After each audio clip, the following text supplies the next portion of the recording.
Alright, what's up guys? So, Josh Levels Up has uploaded a video titled 7 games so bad they killed their own studios. I'm trying to think. There's games that have been bad where I feel like it's changed people's perspectives on the studio, but yeah, I don't think I've ever seen a game that was so bad. Well, no, I take that back. There have been more so like indie games, but I feel like that I don't know, like when you think of like big giant when you think of stuff like this, you think of like big giant games, big giant studios and stuff. So but yeah, there I remember it was like this like top down like military game where the developers, I remember they actually had came out and said like, this was, I bought the game like years ago, and no, recently I got my money back for that game. That's unheard of. That's unheard of where you come out with a game and then it's like, oh, yeah, we're shutting down, and we're oh, and then the day before, I take that back, that game too, yeah, that was because yeah, that they're trying to make a comeback, but no, it's yeah, they're one of those companies where I'm like, nah, bruh. Saints Row, they the tags. Now let's watch this video, see what goes down. Make sure if you guys haven't, go subscribe to Josh Levels Up. Anyways, not every game is destined for greatness. Some rise to legendary status while others crash and burn, taking entire studios down with them. With my freaking mind! Today, we're diving into the biggest gaming failures that didn't just flop, they killed their own studios. From the downfall of Volition to the tragic missteps of Arcane Austin, these are the games that sealed the fate of their studios. So, let's get started. I thought that last Saints Row, I thought it was decent. I think that's what it was that it was like a remake. And they didn't really need to do a remake. I mean, I imagine that the dude that played as Johnny, he definitely would have reprised his role in the if they were to do a game. I think that's what they should have done, was had it where, okay, yeah, have it where it's a new gang member that's like, starting up and or something. But yeah, but it's like they changed the story. And so I think if anything, they should have like called this like Saints Row, but like called it something else, like Saints Row Next Generation, but when you call it Saints Row, people are gonna be thinking like, hey, it's like the original series. But yeah, it still had like that funny gameplay like the other Saints Row games. It's just that it wasn't original. It was some new stuff. Game from Volition that once stood for chaotic, over-the-top fun.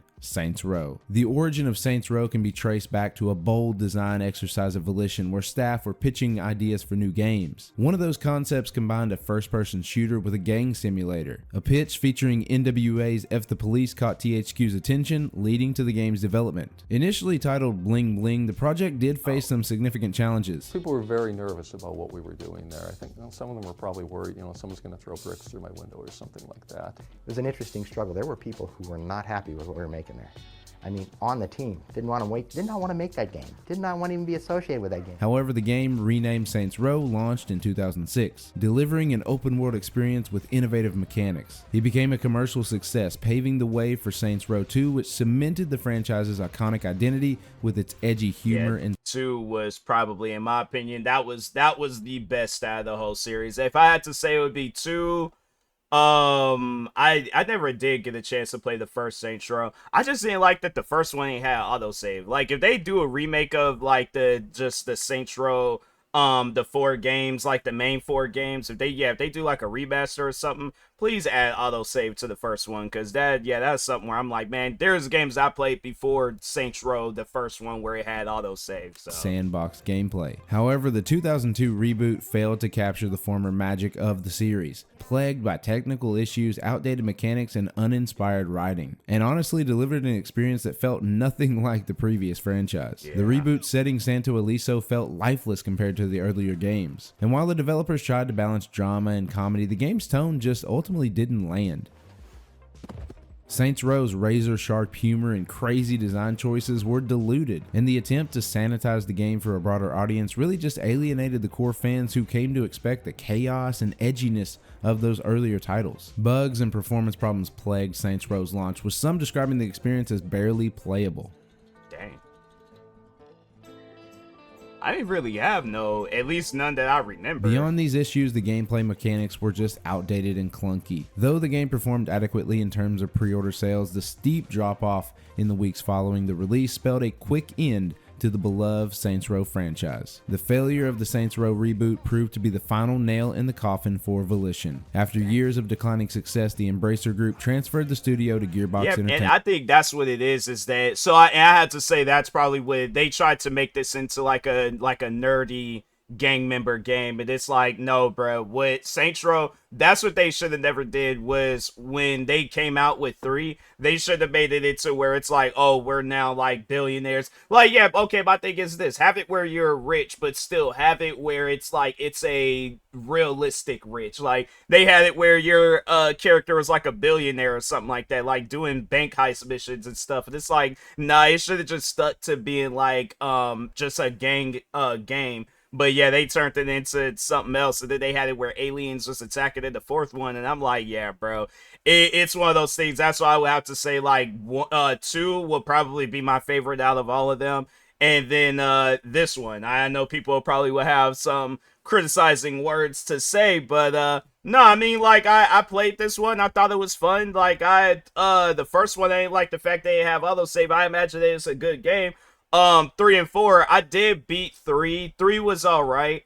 4 I never did beat, but I think I got like halfway through that game. I thought it was okay for what I had played of it and stuff. But yeah, 2 was like, that was the game that I was going back and forth playing. Like, I was starting that game over on purpose just so I could play it all over again. Despite efforts to leverage Gearbox's resources, Volition was unable to recover, and the studio officially shut its doors on August 31st, 2023. Next up is Forspoken and Luminous Productions. Forspoken was meant to be a bold statement, a game that showcased cutting-edge technology and narrative-driven gameplay. All powered That's why that game ain't had no DLCs. I was like, they closed down 2 years ago. By the ambitious Luminous Productions, a studio born from the team behind Final Fantasy XV. Instead, it became a cautionary tale about overpromising and underdelivering. Forspoken aimed to dazzle with fluid traversal, magical combat, and a fantastical story centered on Frey Holland, a young New Yorker thrust into the magical world of Athia. However, the game's core strengths were overshadowed by significant weaknesses. Forspoken had a great parkour system which made exploring the open world exhilarating. However, the world was empty and lifeless, meaning there was little to really truly explore, and combat was unfortunately repetitive and underwhelming, failing to offer the depth or excitement that many expected. And the story never really evolved into anything engaging, and the game's that's one thing I always hear with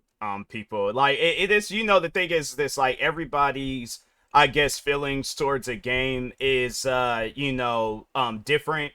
But what I hear when people, when they say like, oh, like this part was repetitive, that part was repetitive and stuff, and you know, with me, it's like I grew up playing a lot of different racing games. I feel like if anything is going to be repetitive, is racing games. They literally have you doing the same, especially if it be like racing games. They don't have that many tracks. It's not like a big racing game there. They'll have like a few different tracks. But yeah, it's just, you know, you're just racing around and stuff. Like, racing games is probably some of the most repetitive games out there. So when I play games where it's like a game like this, for an example, they say that it's repetitive, I'm like, it's things like that where I'm like, but is it fun though? Like, that's what I would like to know. And I think, yeah, I think it just really sums it up to whoever it is that's playing it. So if you see this fun, then yeah, you ain't gonna be thinking about that repetitive stuff. But I always hear that with games, and I'm like, bro, it's just, I look, here's the thing.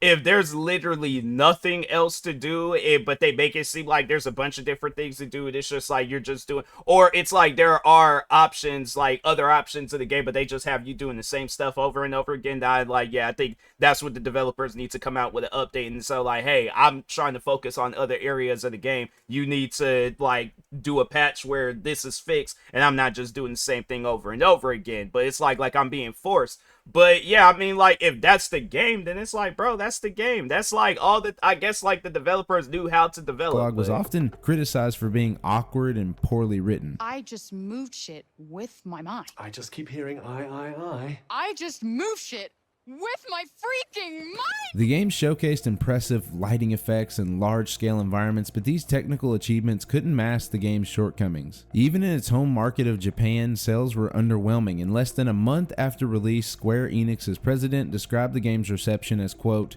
challenging, which is corporate speak for It's the biggest piece of dog shit. despite its promises, Forspoken was met with lukewarm reviews and lackluster sales, marking a swift and disappointing end for Luminous Productions, which was absorbed back into Square Enix just a few months later. Fable Legends, developed by Lionhead Studios, was supposed to be a crown jewel for Xbox, a bold reinvention of the Fable series with free-to-play mechanics and cross-platform play between Xbox and PC. However, unlike the other games on this list, Fable Legends was never released. But what went wrong? Lionhead Studios was founded back in the late 1990s and became a renowned British game developer. They were most known from their massive success with Fable, a beloved RPG franchise. Despite their success, they still struggled financially, so in 2006, Lionhead was acquired by Microsoft. The Fable franchise continued to be successful, leading to numerous games with the Fable brand and eventually Fable Legends. Fable Legends was ambitious, featuring cooperative action gameplay where 4 heroes battled against a villain controlled by AI or another player. Set in a magical folklore-inspired era before the original trilogy, Fable Legends promised vibrant storytelling, fluid combat, and a hub city bustling with activities. However, after 4 years of development and a huge $75 million budget, Microsoft abruptly canceled the game in March 2016, sealing the fate of Lionhead Studios, which closed a month later. At the heart of the failure was a disconnect between Lionhead's creative DNA and Microsoft's changing priorities. Known for quirky, single-player adventures, Lionhead was pushed into creating a live-service, multiplayer-focused game, a significant departure from what made the studio beloved. The free-to-play model, combined with the demand for an always online experience, alienated many of the players that just wanted an engaging single-player experience. After the departure of founder Peter Molyneux, that should have been like maybe a mobile game or something. I don't think that should have been a game.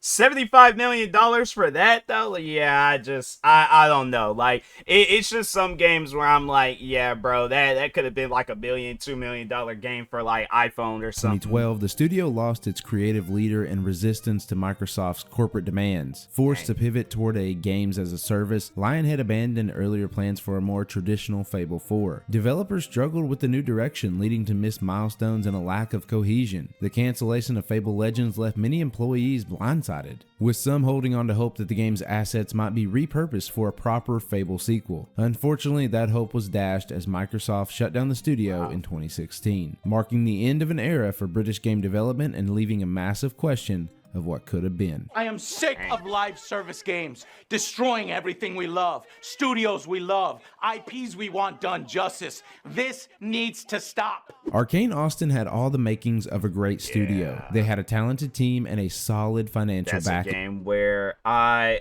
did try to play it and get with it, but I couldn't. I thought it was a cool concept though, like this open world going around killing vampires and stuff, but yeah, it was one of those games where I'm like, I don't know. Like, I tried, but just couldn't get with it. In 2017, they released Prey, an immersive FPS sim that had a solid reception. Up next was Redfall, a co-op vampire FPS that seemed really exciting when announced. However, by Redfall's release, approximately 70% of the Austin team who had worked on Prey would be gone, and Redfall would be a metaphorical stake through the heart of Arcane Austin. Redfall ultimately failed to deliver. It was also a pandemic game too. I feel like there was a game where it's like, okay, like core developers and coming out during the pandemic. Yeah, that's why this game wasn't as good as it was supposed to be. Suffering from bland mission design, an empty world, and technical issues that made the game feel incomplete. Redfall's core gameplay loop quickly became repetitive, with unengaging objectives and brain-dead enemy AI, making each encounter feel like a chore rather than a challenge. Even the elements that seemed promising, such as the vampire nest and character abilities,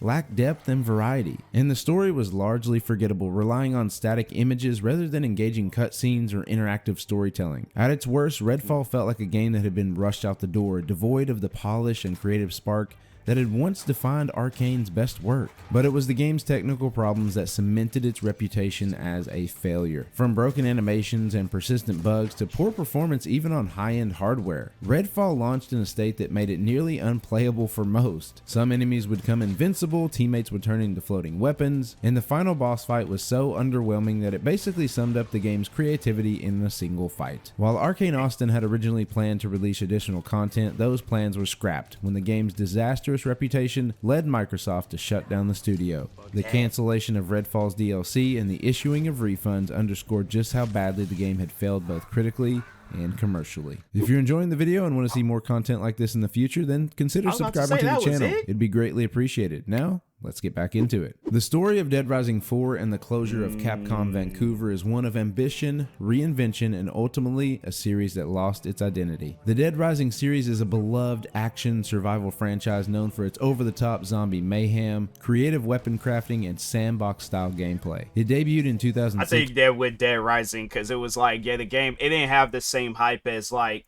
2 and just all the stuff coming out after 2 release, because they did like some side games, DLCs. Yeah, like Dead Rising 2, that was the one Dead Rising game that I did play more than the other Dead Rising games. But yeah, man, you know, it's one of those things where it's like with 3 and 4, I didn't really play that much of 3. I did play a little bit of 4. And yeah, it didn't have that same feeling as 2 did. 2 was like, okay, like this is good, bro. Y'all got a good game on your hands. With Dead Rising, where photojournalist Frank West is trapped in a zombie-infested mall with a limited time window to uncover the outbreak's truth. The series evolved with new protagonists like Chuck Green and Nick Ramos. The gameplay was innovative and fun, with time-restricted gameplay adding tension and strategy, as well as its creative combat that allowed players to use anything as a weapon. The mix of dark humor, B-movie charm, and multiple endings made each playthrough exciting. It was truly a unique experience. Dead Rising 4 released in December 2016 and marked the return of iconic Frank West. It revisited the fictional town of Willamette, Colorado in a winter holiday setting, and while the game retained the series' hallmark open-world design and encouraged players to explore and battle massive hordes of zombies, it abandoned core elements that fans love, like the timer system and story co-op. Despite some praise for its gameplay, many felt that Dead Rising 4 lacked the depth, charm, and tension that had made the earlier entries so great. But the development of Dead Rising 4 was full of challenges. Originally conceived as a darker reboot inspired by The Last of Us, the project was scrapped mid-development by Capcom Japan, leading to a reboot that shifted the focus back to Frank West and a more comedic tone. However, the game struggled to resonate. It featured an uninspired story, bland replacements for the iconic psychopath bosses, and a lack of innovation. The decision to remove the timer system further alienated longtime fans, and by April 2017, Dead Rising 4 had sold less than 1 million units, far below Capcom's projection of 2 million, cementing its status as a commercial disappointment. The failure of Dead Rising 4 was the final blow for Capcom Vancouver, the studio behind the Dead Rising series since Dead Rising 2. Originally known as Blue Castle Games, the studio had enjoyed success with its early entries into the franchise. However, the studio faced increasing pressure to appeal to broader audiences, which led to creative compromises and a delusion of the series' identity, which basically boils down to more suits,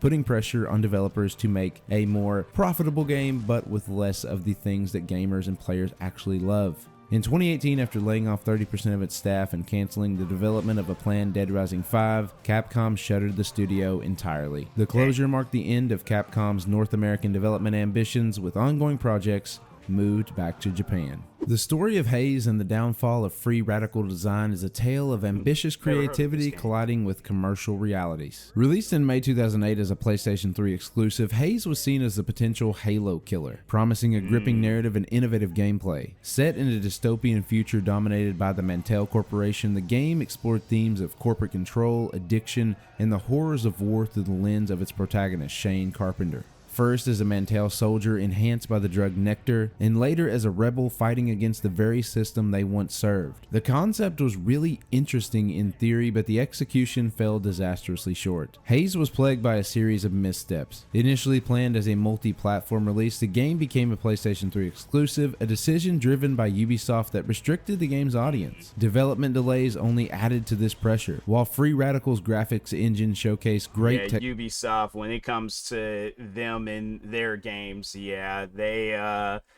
it's not really all that good. That's why I never really heard too much about this game.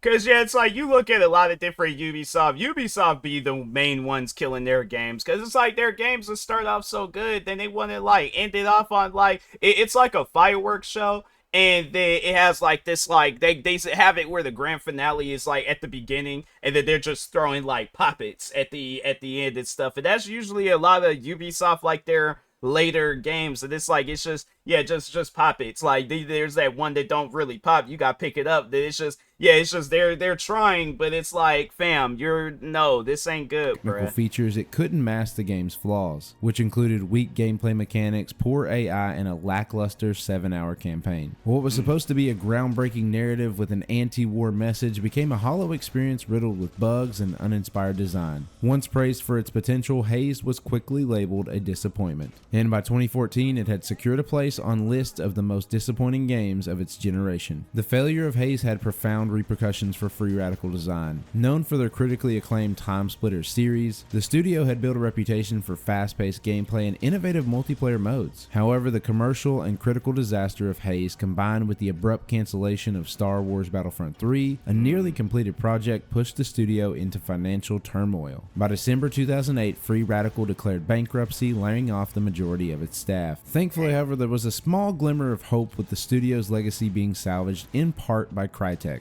which acquired the company in early 2009 and rebranded it as Crytek UK.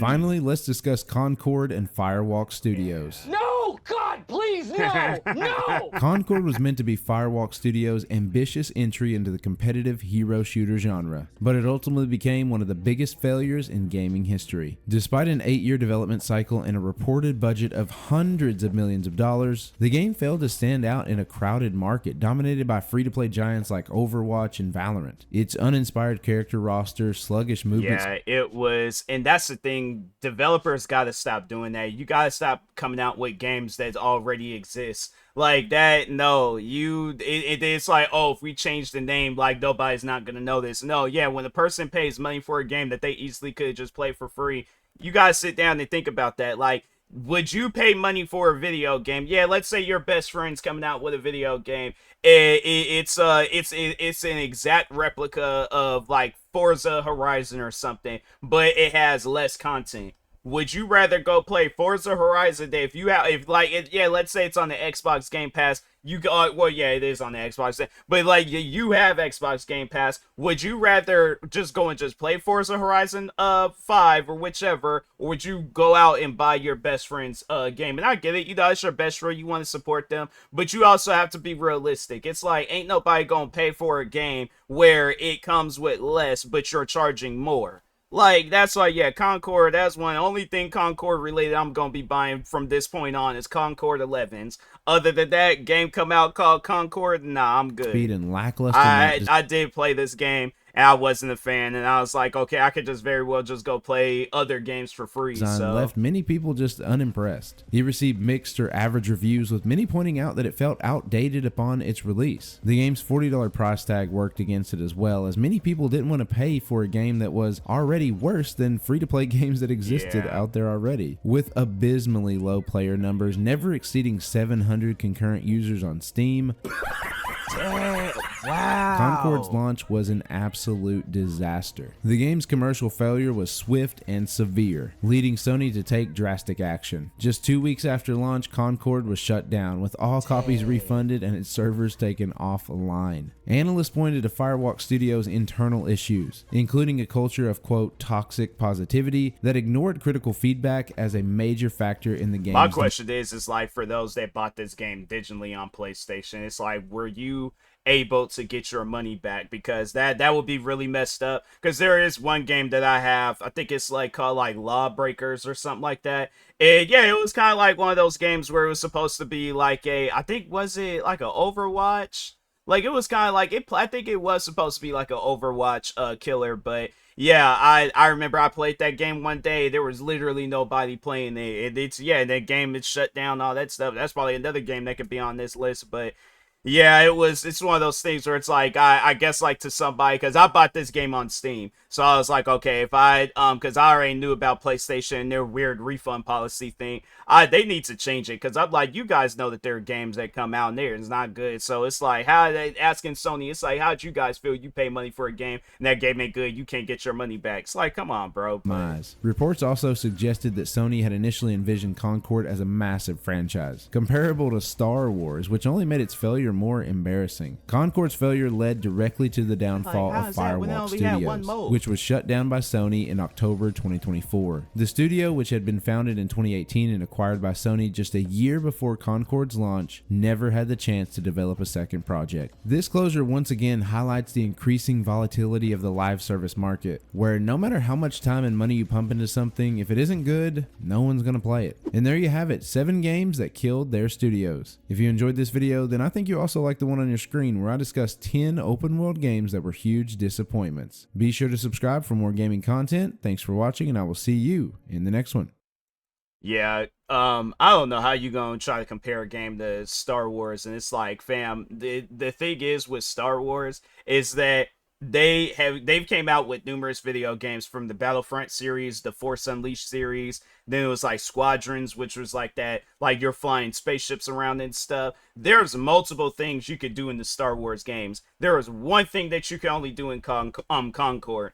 So how are you going to compare that game to the Star Wars series? That's all I'm like, yeah, you guys is thinking way too highly of yourself for a one mode game. But anyways, yeah, make sure if you guys haven't, go subscribe to Josh Levels Up for more videos like this. Like, subscribe to me too, and I'll talk to you guys later. Thank you guys for watching, and peace.